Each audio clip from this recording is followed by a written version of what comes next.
This para is taken from Dan News, where our experts how one wishes there was a team of competent modelers in Pakistan who could present the worst case do nothing scenario, the most likely response given the existing state of affairs, and the best case outcome if appropriate measures were put in place.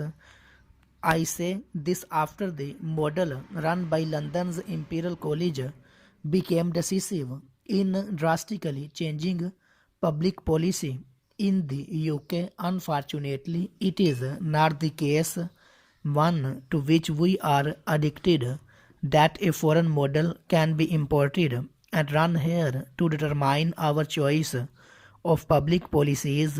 Too many parameters are different and would need to be normalized to our circumstances. Next para. Take the most obvious one first. The degree of compliance with directives is much lower here than in the UK. I walked past a padlocked park where the ground staff were huddled together under one canopy, sharing a cigarette. Citizens do not trust the government for any number of reasons. If asked to be tested, their first tendency is to run as far away as possible for fear of what might to be done to them.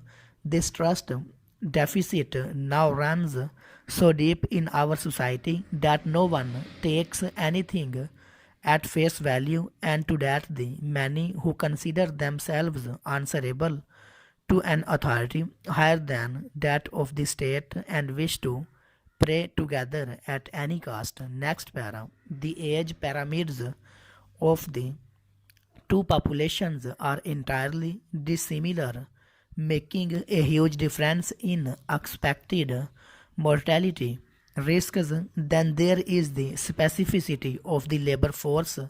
There are virtually no footloose workers in London. There were many migrants in Wuhan, but they were adequately housed and in no need to flee home. In any case, they would not dare disobey state directives. Here, millions work in cities while their families are in village. Many literally sleep on the streets. How they would respond is apparent from what happened in India. Full stop.